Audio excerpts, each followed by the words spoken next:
What's up everyone mga pageant fans? This is Carleola again. Welcome to our live stream for today's Saturday weekend live stream dahil nga mamaya mangyayari na ang Aqua Boracay Challenge. So sa lahat ng mga viewers natin chat, welcome to our live stream. So if you have questions, kindly key in your questions dyan sa comment section para naman mapag-usapan natin yan for today's live stream. Siyempre pa si TikTok pageant guru Carl Loyola. And I'm your TikTok pageant guru, TikTok pageant guru Carl Loyola.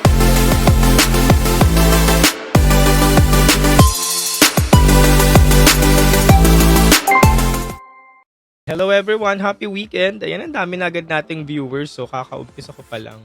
Anong oras? Ayan, mamaya pag-uusapan natin. Yan, saan manonood? Actually, wala pang announcement ang Empire kung saan tayo manonood. Mukhang manonood tayo sa mga pageant media na nasa Boracay. Ngayon, I am Joey Challenge. Mamaya siya mangyayari. Siguro mga 7 PM. Now, walang announcement kung may palive ang Empire. Pero sana magpalive ang Empire Youth like ginagawa nila preview. Walang live ang Empire. So, ang nasa Aqua Boracay na magla-live stream mamaya sa event. So, pumunta lang kayo sa YouTube. And then, yun, may mga video doon panigurado. Sabi ni Great Onin, sa Pina Beauty PH daw po magla-live. O, ayun naman pala, sa Pina Beauty PH. San ba? YouTube channel ba? Instagram? Or what? So, abangan natin yan mamaya. Okay, so again sa mga viewers natin, 30,000 viewers.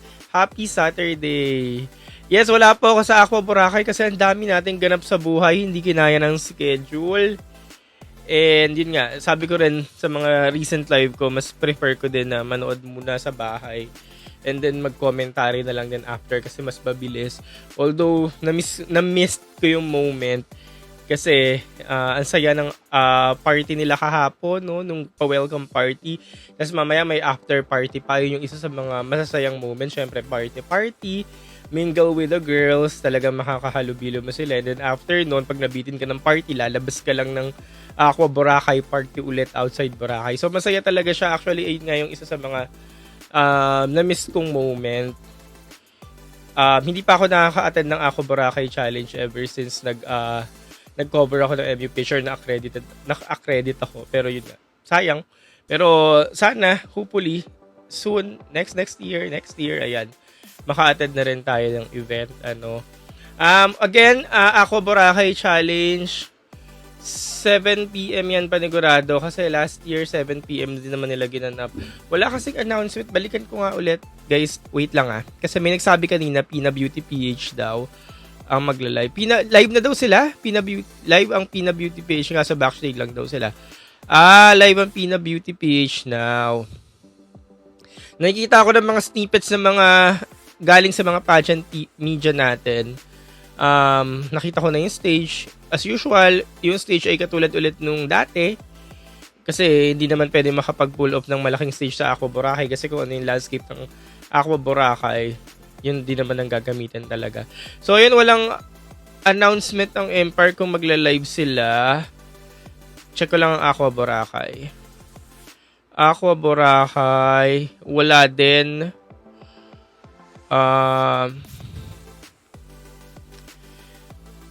Swimsuit show, wala ring announcement na magla-live sila. Pero kung wala tayong makitang official live mula sa Aqua Boracay or sa MUPH, so malamang sa mga pageant media na lang tayo nood.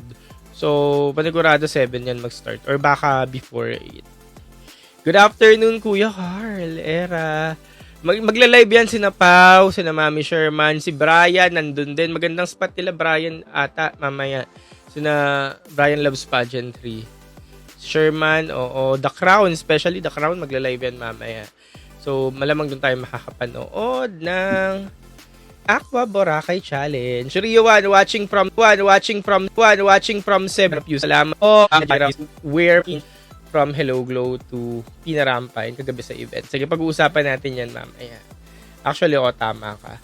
Sabi ni Ash, bawal daw sila mag-live. Talaga ba? Ang alam ko, pwede sila mag-live mamayang actual event. Hindi ko naka-live si Sherman. Talaga ba, Ash? Sinabi? Kasi kanina nakausap ko si Bri. Nagkakausap kami kanina. Pero sige, confirm natin yan. Pero may magla-live din mamaya. Kung pinagbawalan sila ng live, bakit? Para exclusive lang sa mga nanood ng mga taong nandoon, yung nag-avail ng ticket. Parang ganyan ba? Crown Watch Party. What time po start? Naka-live Pina Beauty. Naka-live Pina Beauty. Naka-live Pina Beauty. Yung naka-live pero backstage pa lang. Ba start? Nga yung live. Pero for sure, may magla-live din mamaya. Hindi wala. So para siyang preliminaries ng Miss Universe last year, yung pinagbawal pag-live. Pahinto-hinto ka, Kuya Carl. Pahinto-hinto ba ako? Baka gawa ng internet connection ko. Hindi ako nakapag-extend era. Sige, mamaya tayo maghanap ng live. Maaga pa naman, 6:00 pa lang. Malamang hindi pa yung nag-uumpisa. Ayan, naglalag ka. Oo nga po, naglalag ako eh. Sige, antayin nyo na lang muna. Okay. Carl, anong seat mo sa finals? Depende, I am Joey B. Kasi hindi naman ako bumili ng ticket kung ano yung ibibigay sa amin na media pass. Pero usually VIP. Pero pag may pass naman kami, kahit naman saan, yung pass na yon, pwedeng umakyat, lower box, ganyan, upper box. Sabi ni Diva Star, siya na lang daw ang mag-swimsuit. Yes! Guys, yung live, hindi ko rin alam kung saan makakakita ng live, ha? Mamaya tayo na lang maghanap mamaya sa YouTube. Tayo na lang ang mag-swimsuit. Sareng, sabi ni Era. Sige, yung sa Pina Beauty PH na nangyayari now, backstage interview. Yes. Diba, miss you din. Nagkita tayo sa Hello Glow last time pero hindi na tayo nakapag-usap, no? Saglit lang na bonding yung naganap. Ayun, bonding soon, Mima. Ayan, sabi ni Zabi, nasa Facebook daw. So, isearch nyo ngayon. Pero hindi pa naman siya nag-start. Kasi puro backstage interview pa lang naman ang nagaganap. Especially sa Pina. Pina Beauty PH. Okay, 7 p.m. Baka 7 p.m. Baka 8 p.m. Hindi ko din alam. Kasi parang exclusive nga yung event sa mga nasa Aqua Boracay ngayon. O, kasi wala naman silang official announcement dun sa Aqua Boracay page at sa MUPH page. So, again, abang-abang na lang tayo kung sino magla-live mamaya sa YouTube. Sana may makita tayong matinong video. Pero sana i-live nila biglaan sa Empire. Kasi last year announced yun eh. Na ila-live nila sa Empire. Pero sana mamaya i-live nila. O, ayan, sagot na tayo ng mga tanong. Unahin na natin ang tanong ni The Majesty. Pero bago yan, pag-usapan muna natin yung naganap kahapon sa Aqua Boracay.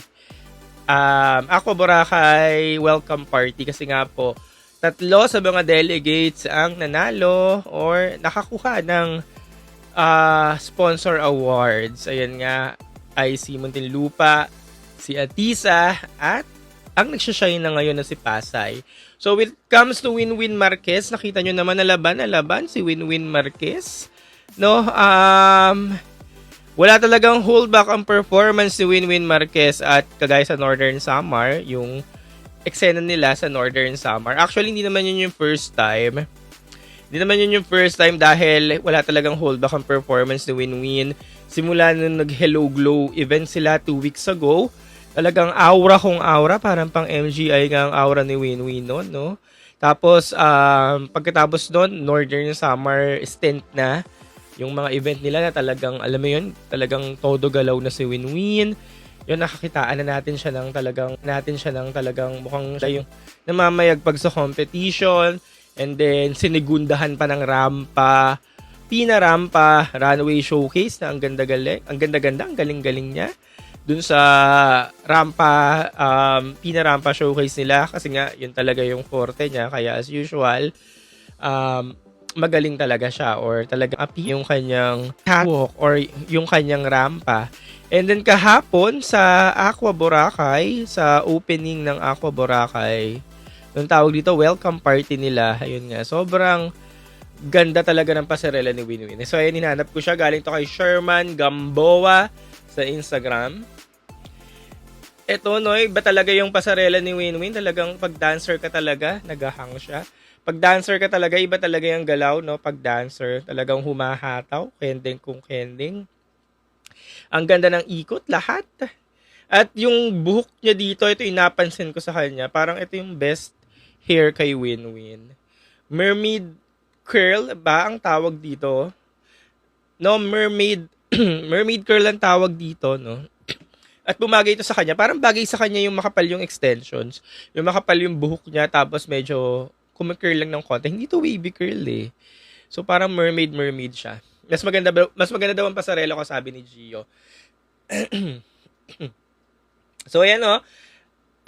Kahapon talaga na-amaze ako kay Winwin. Hindi ako fan ni Winwin ngayon sa MUPH edition, pero fan ako ni Winwin back in the Binibining Pilipinas. Pero yun, nakita ko to kagabi.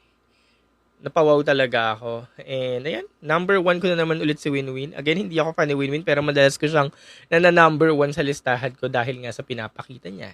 Sabi naman ni Pageant Update 01, may mag-aala CJ o Piazza ba later? Mukhang meron sana.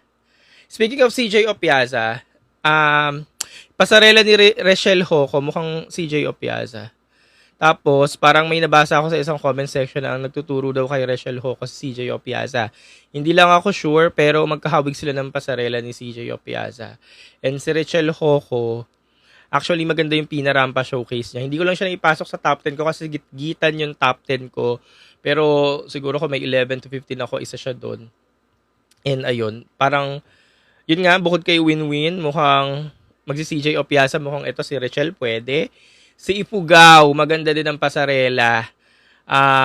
Watch out for Ifugao kasi maganda yung Pina-runway showcase niya, talaga nagwawala. And ayun nga, kung may mayahalin tulad tayo sa CJ Pasarela, mukhang siya din. Ifugao ha, Valerie West. Pwede rin natin bantayan, yun nga, may nag-mention dito, Rendel, Los Baños, kasi mukhang CJ o Piazza din ang pasarela nito. Sino pa? Mag-comment pa kayo na mukhang CJ o Piazza ang pasarela. Ayan, si Winwin, syempre, yung talaga yung ilo-look forward ko. And, sino pa? CJ o Piazza ang pasarela. Pero so far, dun ako na CJ yan. Sa mga pinakita sa Pina Runway Showcase, kay Montelupa, kay Rachel Hoco, tsaka kay Ifugao, Valerie West. Sino pa? Yung mga mukhang nagwawala ha. Sige. Yung mga mukhang nagwawala. May nag-comment Davao, malakas rin. Yung pasarela ni Davao pang next top model. So, hindi siya natin mayahalin tulad kay CJ. Malakas siya in terms of pang runway talaga yung ginawa niyang pasarela. Okay. Yeah, again guys, Aqua Boracay. 7 p.m. later, but I'm not sure kung saan ako magla-live. Kung saan tayo makakita ng live, wait lang. May check ako sa Instagram, na distract ako. Ayan, okay. Sige, mamaya check ko to. Yeah. Pasarela ni CJ o Piazza pinag-uusapan natin. So, yun. Winwin Marquez. So, nabanggit ko na si Winwin Marquez. Nasabi na natin yung thoughts natin. Next up natin, isa pa sa nanalong sponsor award kagabi, si Pasay, Amanda Russo. And ayun nga, mukhang si Pasay na talaga ang momentous girl. Mukhang si Pasay na talaga yung nasa momentum ngayon. Sinasabi natin previously, lagi tayo nakabukang bibig natin, Laguna. Pero mukhang ngayong mga linggong ito, kahit nung isang linggo, simula nung isang linggo, mukhang Pasay na, hindi na si Laguna. Mukhang Pasay na. Mukhang Pasay ng manggugulat. Hindi na si Baguio, hindi na si Bohol, hindi na si Laguna. Hindi na kung sino man, mukhang si Pasay na. Kung na-notice nyo, favorite si Pasay ng mga sponsors. Nakuha siya sa Hello Glow kahapon. Sa hindi inaasang pagkakataon, siya rin ang nakuha alongside Winwin Marquez and Atisa Manalo, no? Tapos biglang si Pasay, yung tunog ng pangalan niya ngayon. And talagang nagsashine na siya. Yung Pinarampa showcase niya, yung una muna yung Hello Glow. Yung Hello Glow niya, okay din. Ang tangkad kasi niya, kaya ang ganda niya tingnan sa stage. Hindi ganun kabigay-bigay, yung kabigay-bigay or ka-giving yung Hello Glow niya. Pero yun nga, dahil napansin siya, so ibig sabihin may something. And nandun din ako sa live ng Hello Glow, so maganda talaga yung naging performance niya sa Hello Glow. Then yung Pina-runway showcase niya, maganda rin yung naibigay niya, though hindi pang top 1, top 2, or top 3, pero giving din naman. Kasi nga ang haba niya. At talagang panlaban din kasi yung mukha ni Pasay. And then kahapon nga sa Boracay, sabi rin ng mga nakakausap ko, talagang ang ganda daw ng arrive ni Pasay sa personal. So good thing na napapansin na siya ngayon sa competition dahil nga akala natin ibang mga delegate ang mukhang mamamayagpag pero itong linggong to, nagdaang linggo ngayong linggo mukhang nakay Pasay ang spotlight. Ayan, sabi ni Marky, si Pasay parang si Tara, paborito ng sponsors. Yes. O nga, no? Parang siya na si Tara ngayon. Kasi parang recent live natin or previous live natin, sinasabi natin na parang si Tara yung ganitong delegate. Pero hindi pala siya, no? Si Pasay pala yung parang Tara. Yun. Isa siya sa abangan natin mamaya sa swimsuit show ng Aqua Boracay. Tingnan natin kung ma-maintain niya yung momentum. Ito, may nag-comment dito. Sabi ni Attorney JV, yes, alam ko si Attorney JV nasa Aqua ngayon. Sa Aqua FB daw and Empire YouTube magla-live. O ito, mukhang kinonfirm na rin ni Attorney JV. Guys, Aqua, Boracay, Facebook, and Empire YouTube channel magla-live ang Aqua Boracay Challenge. So, yung time, wala may magko-confirm ba sa iyo? Wala pa naman atang confirm na time, pero abang na tayo before 7 or before 8. Kasi last year, before 8 naman siya nangyari. Okay. Next, Atisa Manalo, isa sa mga nanalong sponsor award kagabi. And yan, sabi ni Unknown, si Atisa ba totoo nagtuturo kay CJ? Or si CJ bang nagtuturo kay Atisa? Hindi po ako sigurado. Actually, hindi ko rin confirm kung sino. Pero guys, iba na yung ni Atisa ngayon, no? Iba na yung lakad. Iba na, syempre, ibahin naman talaga kasi nga second try. Pero mas nagustuhan ko yung lakad niya ngayon. Actually, yung mga wala nang, alam mo yun, parang nagpo-pause sa dulo. So, yeah, may hold back pa rin talaga yung ginawa niya sa Pinarampa Showcase. Pero mamaya, sana makita na natin yung totoong Atisa na inaabangan talaga natin. At hindi talaga makikakaila na si Atisa pa rin talaga ang one to beat and favorite ng mga sponsor din. Ayan, sabi ni Unknown, hindi gigil si Atisa. Pero ano bang gusto niya? Makitang gigil si Atisa or makitang hindi gigil si Atisa? Ayan. Pero guys, ito lang yung concern ko. Baka kasi pag hindi natin makitang gigil si Atisa, baka maungusan siya ni Pasay or ni Muntinlupa. Parang ngayon, parang nakikita ko naglalaban ngayon, Muntinlupa, Pasay, and si Atisa Manalo. Sila tatlo eh. Kayo ba? Sino nakikita nyo mga naglalaban ngayon? Top 3. Based sa mga pinapakita nila simula nung Hello Glow. Simula nung Hello Glow, then yung mga trip nila sa Samar, yung mga nagsashine, trip nila sa Aqua Boracay, then dinagdagan pa ng Pina Runway Showcase. Sa tingin nyo, sino-sino yung mga naglalaban? Kasi parang sa akin, sa ngayon, Pasay, Muntinlupa, and si Atisa Manalo. Pero mamaya, sa Aqua Boracay Challenge, kung malalaban si Pasay, baka mukhang Pasay versus Muntinlupa. Kayo ba? Sino ba? Ano ko lang naman yon, POV ko lang naman. Sabi ni Grape, Laguna, Quezon Province or Isabela. Sabi naman ni Unknown, Win-Win, Pasay, and Taguig. Ayan. Siyempre, sina Taguig, sina Chelsea, sina Yana, nasa mga 5, 6, 7, 4, 5, 6, 7. Pero mukhang ang top 3 ko ngayon, Atisa, Liana, and Pasay. Ngayon lang naman, pero tingnan natin mamaya after Aqua Boracay Challenge.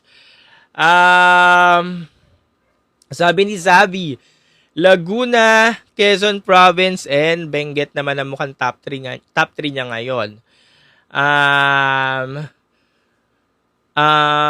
Maglalabas po ba kayo ng top 10 picks para sa Aqua Challenge? Yes, after mamaya pagkatas natin manood, gagawa agad ako ng content, ura-urada. Pasay umingay, sabi ni Baby Sugar. Ayun nga po ang natin kanina topic. Si Pasay na biglang umingay sa competition. Sige, ayun, natapos na tayo dun sa thoughts natin dun sa tatlong sponsor awards. Sa mga nanalo ng sponsor awards award kagabi, Pasay, Quezon Province and Muntinlupa. And sila din, yung tatlo sa 10 nakakuha ng sponsor award sa Hello Glow. So, ano ba yung bearing nun? Siyempre, may bearing na siya kasi napapansin ka. So, malamang sa alamang, may special spot ka na talaga sa semis or even maka top 10 ka, kaya na. Kaya nga si Pasay, since si Pasay yung newbie dun sa tatlo, si Pasay yung talaga magbe-benefit ng more sponsor award na nakuha niya sa dalawang sponsors so far. Kasi si Win-Win tsaka si Atisa mukhang makakapasok yun sa top 5, kaya na. Pero si Pasay, since yun nga, newbie, siya yung mukhang mahirap makapasok sa top 5, pero dahil nga napipili siya ng mga sponsors, malaking ano sa kanya yon, malaking tulong na napipili siya ng mga sponsors para ma-penetrate niya semis, even top 10 or top 5 kung talagang manlalaban siya. And yun nga si Pasay yung hindi natin pinag-uusapan last time, no? Or nag-umpisa yung competition, as in unknown siya, yung parang sino ba to, ganyan. Although may mga nagme-mention sa kanya na bantayan nga daw si Pennsylvania, na akala ko dati Connecticut. Bantayan nga daw si Pennsylvania, and then yung nakita nga natin, okay, matangkad. Tapos yun pala, no, sa kalagitnaan ng competition, siya pala yung bubulusok, no? Hindi pala si Bohol, hindi si Laguna, kundi si Pasay. Pero syempre, nandiyan pa rin naman si Laguna. So, mukhang si Pasay na talaga yung number 1 na newbie natin. Si Laguna, number 2 pa rin naman siya. So, dahil nga nagna-number 2 si Laguna, ang dapat gawin ni Laguna, kailangan niya maungusan si Pasay sa lahat ng aspeto. Pero mukhang magka-level pa rin naman sila in terms of movement. Siguro sa styling na lang sila magkakatalo. Sa styling sa mukha. Kasi napapansin ko rin ngayon kay Eloisa, hindi naman sa pag-aano, parang minsan may haggard na eksena. Yung parang, alam mo yun, minsan parang wala lang glow yung face. Pero madali naman na yon, siguro wala lang pahinga. Pero ayun, dun lang siya nauungusan ni Pasay in terms of ganyan, styling or what, or siguro sa face. Pero ayun nga, yung moment kasi ngayon na kay Pasay Kaya, ayun, lahat ng mata natin na kay Pasay. Kaya, yun, sige, tingnan natin kung magtutuloy-tuloy yun hanggang dulo. Sabi niya noon, si Pasay daw ang parang Chelsea Manalo last year. Unti-unting bumubulusok. Actually, pwede. Kasi kahit naman bumubulusok ngayon si Pasay, hindi mo pa rin siya number 1 sa listahan mo.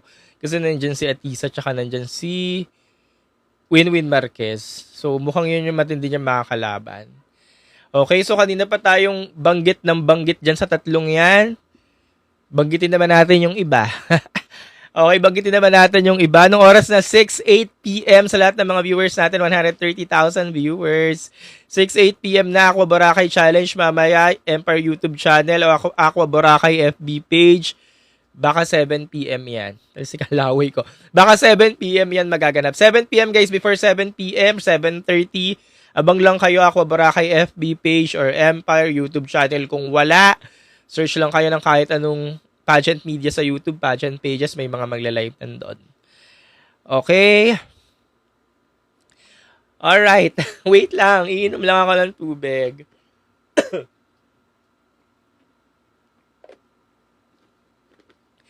Okay, pag-usapan naman natin yung iba.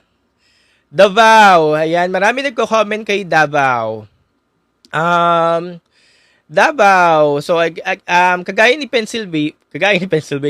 Pasay, si Davao kasi parte ng Filipino Society, no?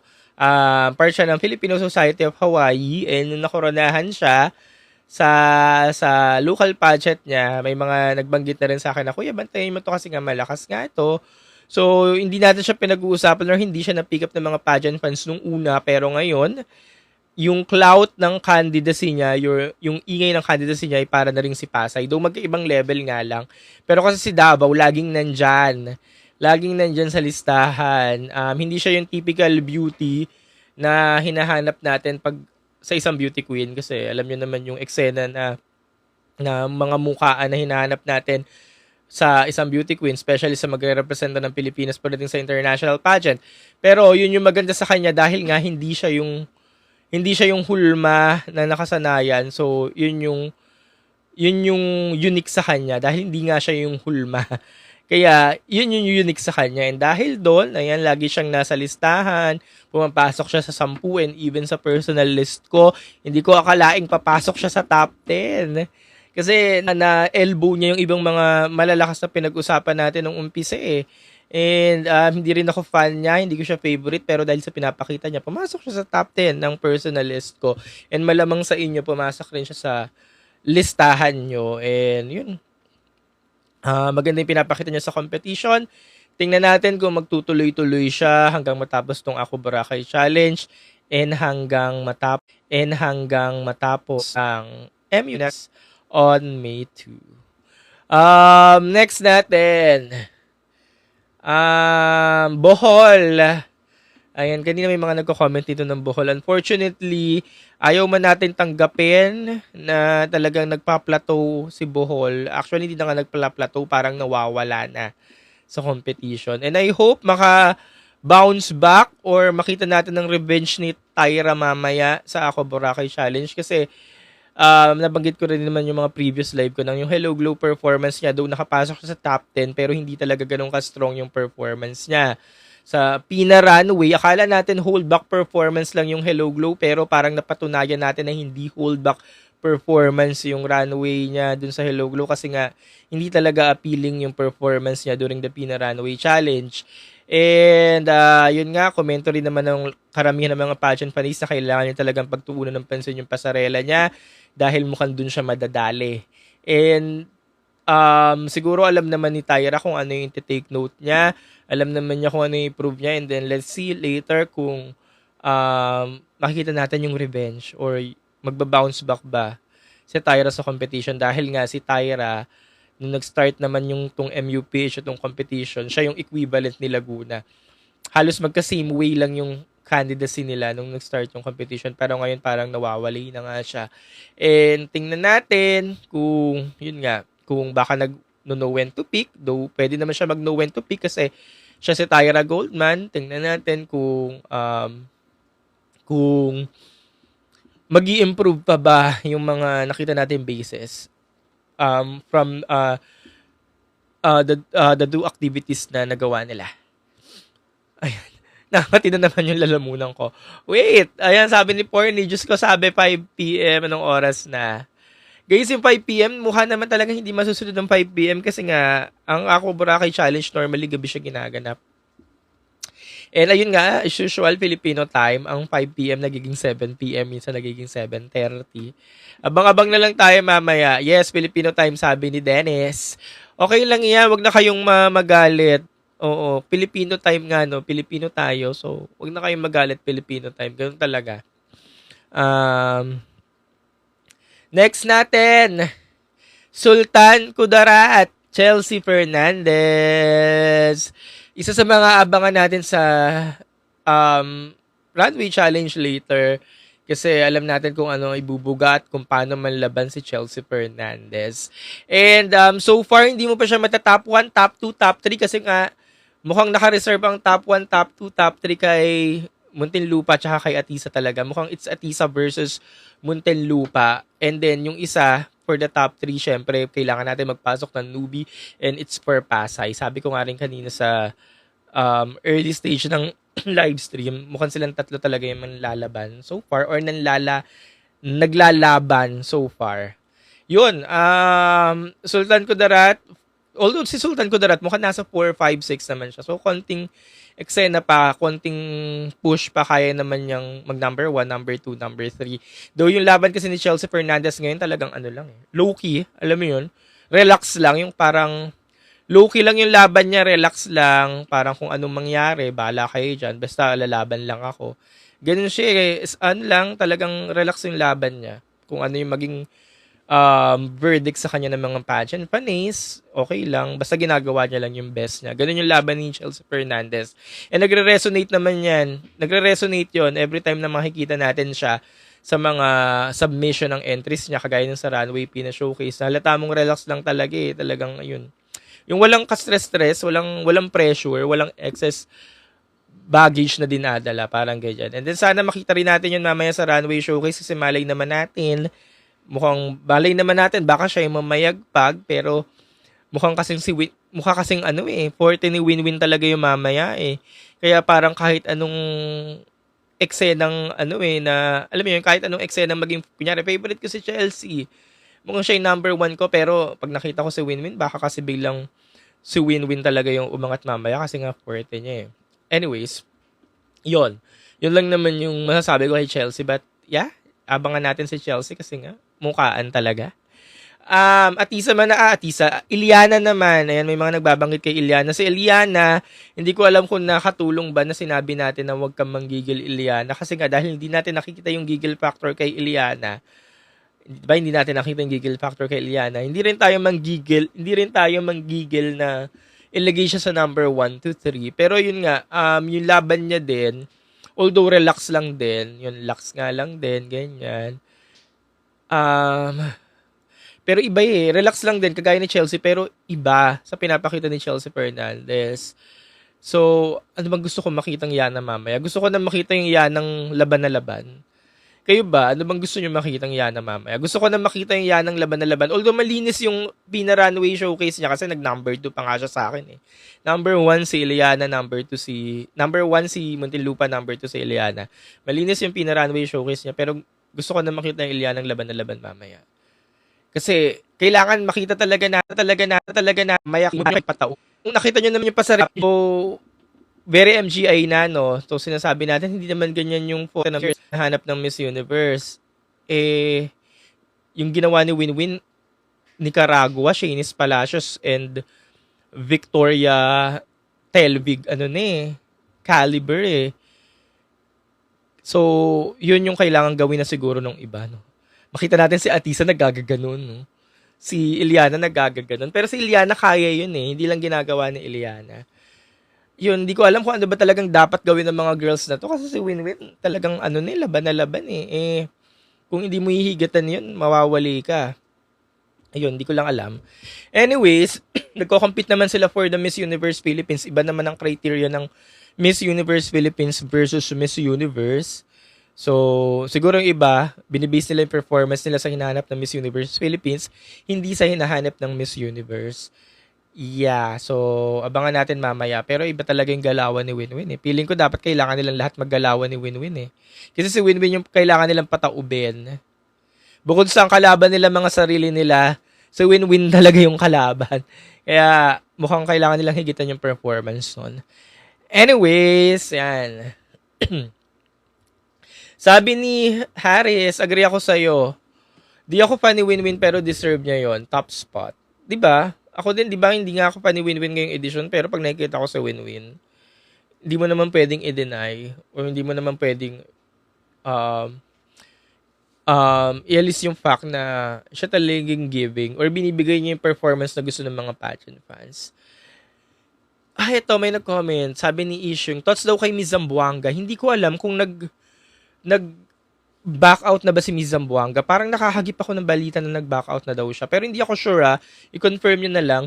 So far sa competition, ang confirm na back out ng Cebu Province na 2-an. And yung pangatlo, not sure lang ako kay Zamboanga. Kasi parang nahagip ko lang na parang nag-back out na siya. Guys, may pumasok sa akin balita ngayon. Sabi ng mga nasa Boracay, delayed daw ang live sa Aqua Boracay FB page. Parang nag-start na siya sa Aqua Boracay mismo, pero delayed siya sa FB page. Ayan. Nasa group chat lang. 7 PM siya mag-start sa Aqua Boracay mismo, pero delayed ang telecast niya or ang live niya sa FB page. Yon. So again, maaga pa naman, 6:20 pa lang, 7 PM mag-start sa Boracay, and then madedelayed lang yung nila, live stream sa FB page. Baka 7:30 or what, ganyan. Quickie live lang to kasi ipopost ko rin to sa kabilang app. Kasi live ulit. 8 so far top 8 so far kasi may mga bases na tayo. May basis natin Hello Glow kasi may movement yon. Yung mga submission ng entries nila, Pina Runway Showcase, Sultan Kudarat trip, Northern Summer trip,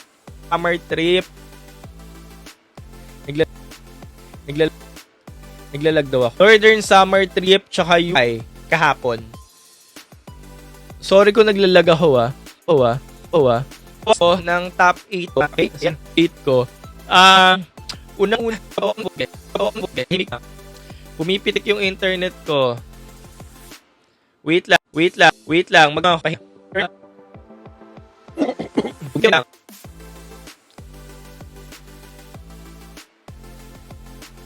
Pumipitik yung internet ko. Okay na ba ako?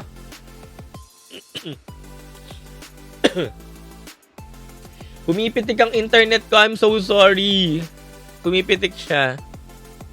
Okay. So, magre-reveal na muna ako ng top 8 ko. Again, ang basis ko ng top 8, Hello Glow, yung mga submission ng entry, Pina-Runway Showcase, Northern Summer Trip, Aqua Boracay, Welcome Party kahapon, and yeah. Yan. So, top 8 ko. Yung Mythical 5, pasok siya sa top 5 ko. So, sila dadagdagan ko na lang 3. Okay? Kasi itong mga Mythical 5 mukhang papasok naman yan sa top 10. Mukhang wala namang Mythical 5 na hindi papasok sa top 10. Pero may Mythical 5 na hindi papasok sa top 5. Okay? Again, 5 sa top 8 ko yung Mythical 5. Quezon Province, Muntinlupa, Sultan Kudarat, Siniloan Laguna, and Taguig. Ito, mukhang papasok naman to sa top 10. Itong Mythical 5. Pero may Mythical 5 na hindi papasok sa top 5. For sure yan. Kasi hindi yan pwede makompleto. And ang top 1 ko so far, si Winwin. Parang siyang 1 to beat. For me si Winwin Marquez ang 1 to beat. Based sa mga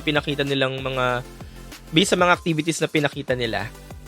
So, mukhang si Winwin ang 1 to beat. And then, ang pangalawa ko si Atisa Manalo. Mukhang it's Muntinlupa versus Quezon Province so far. So, 5 na sila. Ang pang-anim ko naman sa top 8 ko, Pasay, then Laguna, Eloisa Howard, then Cebu City, Gabi. Mukhang, yan, silang 3 yung 8 ko. And bakit si Gabi? Sa mga nagtatanong bakit si Gabi, kasi maganda yung mga ginagawa ni Gabi so far. Sa kanya ko talaga nakikita yung mga Gabi, I'm talking about Cebu City. Sa kanya ko nakikita yung alam niyo yun, yung hindi siya pinag-uusapan pero magaganda yung mga ginagawa niya ever since. So far, sila yung top 8 ko. Pero yung top 3 ko, yun nga, number 1 Muntinlupa, number 2 Atisa, and then number 3 Pasay. It's Muntinlupa versus Quezon Province versus Pasay. So far, yeah. Okay ba? So kayo ba? Sino ba yung mga top 5, top 8 nyo so far before we end our live? Carl, copy tayo. Sige, Haris, PM mo lang ako. Bago mag-MU page pass final. Sige, okay lang. Maluwag na yung week ko nan. April 28 to May 2, maluwag yung week ko nan. So, i-PM mo lang ako.